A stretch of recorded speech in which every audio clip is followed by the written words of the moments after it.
Aujourd'hui, je vais vous parler du pardon. Ceci n'est en rien une vérité absolue. Comme toujours, j'ai écrit ce texte selon ma vérité, ma réalité, mon expérience de vie. Prenez seulement ce qui vous parle et je vous souhaite une très bonne lecture. Le pardon a souvent un goût amer devant lequel on se donne des excuses pour ne pas l'accorder, pour juger encore et encore ce qui n'est plus à juger. Lorsqu'on nous a blessés d'une façon ou d'une autre, c'est notre ego qui rentre en jeu. Lui, il n'oublie pas. Il pique notre orgueil, ressasse nos blessures à travers des mots, des attitudes, des personnes, des histoires. Difficile de l'accorder, je vous l'accorde. Quand on le fait par amour, par compassion ou pour être grand seigneur dans certaines situations, il est toujours accordé par condition. J'espère que ça t'aura servi de leçon. Ou tu as bien compris? Tu ne recommenceras pas? Mais pardonner qui ou quoi au juste? Ce que les autres ont fait ou ce qu'on a laissé faire? De s'être trompé sur les personnes ou avoir fermé les yeux sur nos intuitions? S'être fait trahir ou s'être trahi soi-même? Ce que j'ai compris de la vie, c'est qu'au fond, la seule personne à pardonner, c'est à soi-même. D'avoir été blessé, faible, naïve toujours ou finalement bourreau d'un jour.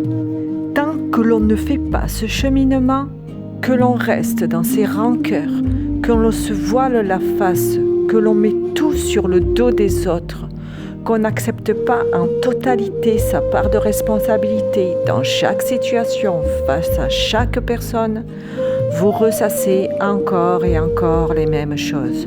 Vous recommencez encore et encore les mêmes erreurs et vous vous heurtez encore aux mêmes échecs. On vous traite de la façon dont vous laissez traiter. On vous traite de la façon dont vous traitez les autres. Le boomerang magique de la vie. Ce n'est pas une question de caractère, de pouvoir, de confiance. C'est la façon dont on aborde la vie, les gens et l'image que l'on reflète. L'image, illusion d'une société qui se dit parfaite, avec ses cases ou étiquettes que l'on colle aux gens. Les gens vous jugent sur l'apparence ou sur des attitudes, sans se donner la peine de vous connaître ou de vous comprendre. Ils vous jugent sans jamais eux-mêmes se remettre en question sur leur propre comportement. Facile de pointer du doigt, puis d'attendre des excuses lorsqu'on n'est même pas capable d'en faire et que l'on n'est même pas droit dans ses propres bottes. Et s'excuser, ce n'est pas de la faiblesse, c'est simplement s'accorder le droit d'être imparfait. C'est le respect de sa propre personne et de ses valeurs. C'est amener une compréhension, une clarté, un dialogue dans la situation. Ce n'est pas se rabaisser, ni ravaler un ego mal placé. Je vais vous donner quelques clés, quelques compréhensions parmi tant d'autres pour sortir de ce schéma bourreau-victime et réussir à pardonner. Vous pouvez contrôler vos comportements, votre façon d'agir, de répondre, de ressentir, mais vous ne pourrez jamais contrôler les actions, le regard des autres. Ça leur appartient. Ça ne détermine en rien la personne que vous êtes. Ce qui est important, c'est de reconnaître votre valeur, ce que vous avez réussi à construire jusqu'ici. Soyez fiers et fiers de vous. Personne n'a le droit de vous dire ou de remettre en question ce que vous êtes fondamentalement. L'erreur est humaine.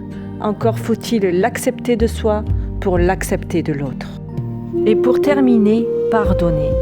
C'est vous libérer de la colère et de la rancœur. Comprenez que lorsque vous gardez cela en vous, vous donnez toujours un pouvoir à l'autre de vous atteindre, alors que lui continue sa vie sans se soucier de vous. Pardonner, ce n'est pas oublier ou accepter à nouveau la personne dans votre vie. C'est de se libérer d'un fardeau émotionnel que vous vous infligez ou qu'on vous a imposé. c'est de retrouver la paix du cœur, de l'esprit et de l'âme.